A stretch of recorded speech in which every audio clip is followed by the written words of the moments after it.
Bismillahirrahmanirrahim. Assalamualaikum warahmatullahi wabarakatuh. Perkenalkan, nama saya Muhammad Hasan Nabil. Saya dari Prodi S1 Teknik Telekomunikasi, dan pada kesempatan yang berbahagia di video kali ini, perkenalkan, saya akan membuat video. Video ini berkaitan dengan mata kuliah saya. Jadi dari awal hingga akhir itu isinya akan membahas apa sih eh, dari mata kuliah yang sudah saya ambil, dan apakah saya saya udah memahami apakah itu, gitu maksudnya. Oke, eh, yang pertama ya, untuk perkenalan dulu nih ya. Apa itu mata kuliah komunikasi data? Jadi mata kuliah komunikasi data itu adalah mata kuliah yang membahas untuk berkaitan dengan kita di dunia prakerja kita. Jadi gimana sih cara alurnya data bisa sampai ke tangan kita, ke gadget kita, ke ke device kita dan lain-lain ya. Bagaimana agar dia itu bisa berkomunikasi ya, bisa mengirimkan suatu hubungan dari misal perangkat A ke perangkat B, gitu ya. Oke, yang pertama, komunikasi. Apa itu arti dari komunikasi? Arti dari komunikasi itu adalah sebuah hubungan ya, yang tadi ya sudah saya jelaskan. Jadi sebuah hubungan antara suatu perangkat dan suatu perangkat lain ya. Komunikasi data. Nah, komunikasi hubungannya, nah data yang disampaikan. Jadi hubungan antara satu perangkat dengan perangkat lain atau lebih ya. Nah, nanti di situ eh, apa yang namanya? Dia saling mengirim atau menerima data. Nah, transfer sama receive gitu ya. TXRX ya, bahasa gaulnya ya, yang di dunia kerja kita ya. Oke. Nah, setelah kita mengetahui seperti itu, oke, itu hanyalah sedikit intermezzo dari saya. Kita mau nih, mau kita bedah, kita mau lihat PowerPoint yang sudah saya buat. Oke, saya gitu langsung ya. Oke, siap. Oke, jadi ini dia PowerPoint yang sudah saya buat, yaitu tentang komunikasi data ya, dibuat oleh Moh Asyam Faik Nabil. Oke ya, oke rekan-rekan. Jadi eh, di sini saya akan menerangkan sebuah pengertian pengertian dari komunikasi data ya. Jadi komunikasi data di sini dijelaskan ya, seperti saya tadi jelaskan di awal video tadi. Nah, komunikasi data adalah proses pengiriman atau penerimaan informasi antara dua perangkat atau lebih ya, atau lebih melalui media transmisi ya. Media transmisinya apa? Bisa melalui nirkabel atau bisa melalui apa namanya, yang intinya kita bisa melihat secara fisik gitu. Seperti ibaratnya kita menggunakan komunikasi itu menggunakan kabel, atau bisa yang wireless ya. Wireless itu kita menggunakan uh, perangkat gelombang radio gitu. Bisa perangkat itu bisa yang umumnya sekarang ya, untuk wifi 2,4 GHz, atau ada sekarang yang udah bisa support sampai 5,8 GHz ya. Oke. Nah, di sini dijelaskan antara dua perangkat atau lebih ya. Kalau misalkan satu perangkat saja itu belum dinamakan komunikasi ya. Oke. Kalau misalkan satu perangkat saja itu belum dinamakan komunikasi data. Oke. Nah, di sini dijelaskan ya, proses ini melibatkan pengiriman, penerima, pesan, media transmisi, dan protokol komunikasi. Oke, ya, lanjut. Lanjut ya, selanjutnya ya. Komponen dasarnya ya, pertama pasti adanya pengirim, pasti adanya pengirim itu pasti ya. Nah, atau source itu pasti adanya pengirim atau source sumbernya gitu loh maksudnya. Terus, nah, sudah adanya pengirim itu atau source itu pasti nggak nggak nggak asing lagi adanya sebuah penerima. Nah, di sini ada ya penerima destination, ada orang pengirim, pasti dari pengirim itu pasti ada alamatnya, destinationnya pasti ada nanti.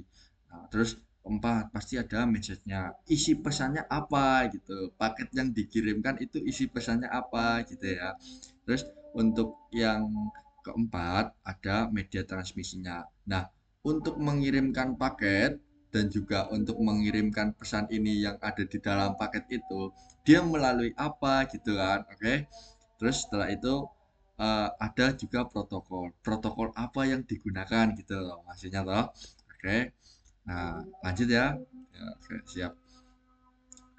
Oke, di slide selanjutnya, di slide ini saya akan menjelaskan sebuah jenis-jenis komunikasi data. Jadi jenis-jenis komunikasi data itu ya. Nah, di sini ada yang namanya simplex, terus ada yang namanya half duplex, sama full duplex. Nah, kayak gini, kita baca dulu apa kita bedah dulu ya. Oke, kita bedah dulu aja. Jadi di sini simplex komunikasi satu arah. Jadi komunikasinya itu hanya satu arah. Jadi pengirim hanya ke penerima saja. Nah, gitu. Jadi nggak bisa kita pengirim ke penerima, terus penerima balik lagi ke pengirim, itu belum bisa. Contohnya itu apa? Contohnya adalah radio. Radio kan bisa kan? Nah, radio itu kan memancarkan sebuah gelombang apa namanya, gelombang gelombang radio ya. Nah, itu di radio nanti, radio perangkat nanti dia ada antena, dia untuk receiver untuk menerima sebuah data yang dikirimkan dari perangkat eh, apa pusat apa radio itu nanti akan diterima ya seperti itu. Nah, terus itu contoh komunikasi satu arah. Nah, itu tadi simplex ya, oke. Terus setelah itu ada lagi yang namanya half duplex. Apa itu komunikasi half duplex itu? Kayak gini, komunikasi half duplex itu biasanya komunikasi yang saat eh, bisa dua arah, bisa pengirim ke penerima, penerima mengirimkan ke pengirim, bisa seperti itu. Nah, tapi komunikasi secara ini, secara yang half duplex itu, dia itu tidak bisa berkomunikasi secara langsung, ibaratnya dia bergantian ya, dia bergantian, tidak bisa berkomunikasi secara langsung, tidak bisa. Karena apa? Nah, di sini half duplex itu komunikasinya bisa dua arah ya, tetapi dia hanya satu tetapi hanya satu perangkat yang dapat mengirim waktu pada pada suatu waktu dia hanya satu saja perangkat yang bisa mengirimkan. Nah, tapi nanti bisa bergantian. Pengirim penerima, penerima pengirim itu bisa ya. Terus setelah itu contohnya di sini ya. Nah, yang dicontohkan di sini yaitu adalah walkie talkie, walkie talkie ya, HT ya. Ya, oke.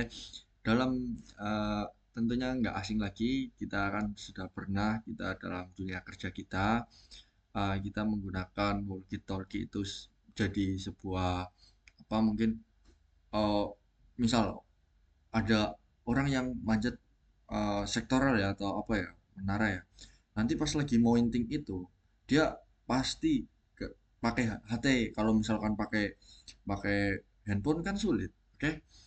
Pakai HT ya biasanya ya. Seringnya sih pakai HT, HT-nya yang kelas-kelas high end gitu kan. Nah, jadi bisa berkomunikasi secara dua arah.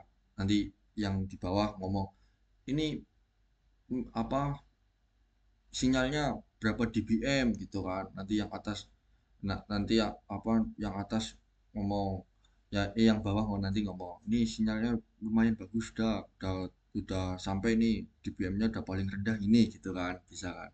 Nanti terus di sini ada juga dijelaskan jenisnya, ada yang ketiga yaitu full duplex. Nah, seperti yang kalian tahu, full duplex itu komunikasi dua arah. Dia bisa bergantian dari waktu yang sama. Ya, jadi komunikasi ini bisa bergantian dari waktu yang sama ya.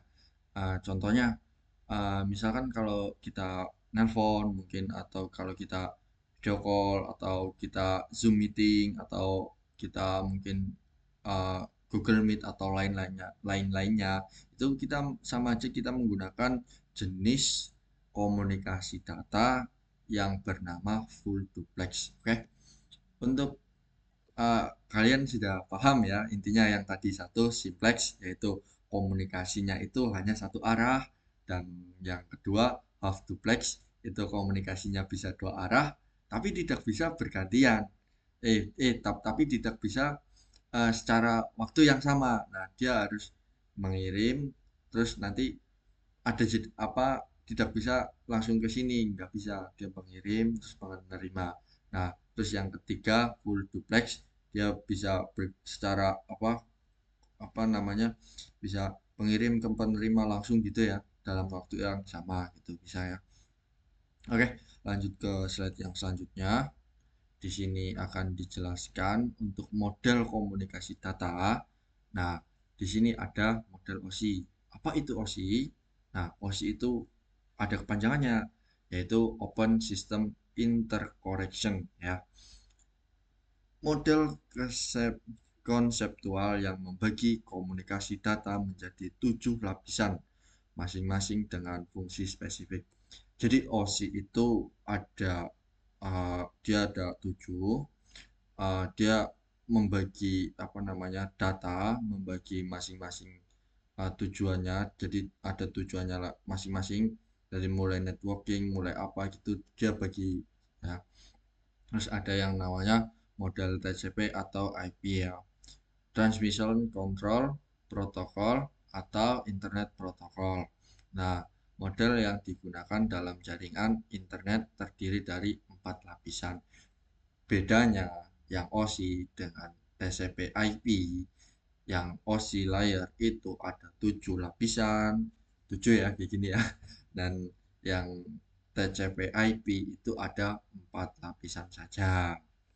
Oke, tadi ya. Udah, kita lanjut ke slide selanjutnya, media transmisi. Gak asing lagi toh. Pastinya kalau komunikasi data kita harus menggunakan, harus ya, harus ini ya, wajib ya, harus ada medianya. Media apa yang digunakan dalam kita untuk mentransmisikan data ya, dari perangkat satu ke perangkat lain atau lebih ya. Nah, di sini ada kabel yang tadi pertama kali saya ucapkan ya, ada media transmisi yang kita bisa lihat, dan media transmisi yang tidak bisa kita lihat, hanya mungkin dari osiloskop atau apa mungkin kita bisa lihat ya. Terus di sini ya, dari kabel kabel itu ada banyak macamnya, ada kabel fiber optik, ada kabel LAN, UTP, itu masih dalam satu kategori sih. Cuma beda itu bentukannya. Terus ada kabel yang buat CCTV, apa itu, RJ berapa, 7 berapa ya, lupa saya. Terus uh, di sini dijelaskan wired ya, menggunakan kabel fisik ya, fisik. Nah, bisa digarisbawahi, kabel fisik atau dia terlihat ya, untuk mengirimkan data seperti kabel twisted pair, kabel koaksial, dan kabel serat optik. Kabel itu juga ada macam-macamnya juga ya. Nah, mulai dari kabel yang, setahu saya, kabel itu isinya ada 2 jenis setahu saya. Ini baru apa, jadi isu dari saya, kabel itu isinya ada 2 jenis. Yang pertama isinya pasti dia ada tembaga atau besi atau lain-lain ya.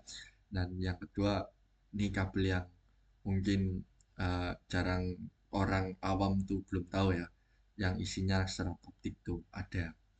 Nah, belum tahu ke apa yang lainnya masih ada atau enggak, belum tahu saya. Jadi kabel menurut saya itu ada dua jenis. Yang pertama kabel yang serat optik yang isinya kaca, kaca seratnya itu fiber optik, fiberglass sih apa apa, fiber optik ya. Terus yang isinya itu sebuah uh, tembaga atau kuningan atau lain-lainnya itu kabel. Setahu saya ada dua ya. Terus nirkabel wireless menggunakan gelombang elektromagnetik. Nah, dia itu menggunakan gelombang elektromagnetik ya, eh, untuk mengirimkan data seperti gelombang radio, gelombang mikro, dan inframerah. Eh, nah, perlu kita tahu gelombang elektromagnetik itu kan kita tidak bisa lihat ya. Benar-benar kita tidak bisa lihat dengan mata kita yang mungkin tanpa alat atau tanpa apa gitu, hanya mata kita saja kita tidak bisa lihat ada apakah di sini atau ada gelombang apakah itu. Dan yang bisa melihat, yang bisa merasakan itu adalah yang bisa merasakan, kita bisa searching melalui media transmisi gelombang elektromagnetik gitu ya. Nah, eh, dari awal hingga akhir video, mohon maaf jika saya banyak salah ya. Untuk apa namanya, untuk saya mempresentasikan ini banyak salahnya, saya mohon maaf dikarenakan saya masih junior ya, masih belum bisa menguasai ilmu yang banyak, belum bisa saya menguasai, belum bisa saya menyimpulkan ya. Eh, Terima kasih sebanyak-banyaknya untuk yang telah melihat video ini dari awal hingga dari akhir. Saya terima kasih sekali. Saya ucapkan terima kasih dan eh, mari kita gabung ke Telkom Universitas besok ya. Eh, Tentunya besok sebentar lagi, tidak akan lama, Institut Teknologi Telkom Purwokerto akan menjadi Telkom University. Oke. Uh, Join ya, jangan lupa. Oke. Terima kasih Pak dosen mungkin atau teman-teman kelas saya. Terima kasih sebesar-besarnya. Jika ada salah, mohon maaf. Sekian, wassalamualaikum warahmatullahi wabarakatuh. See you next time.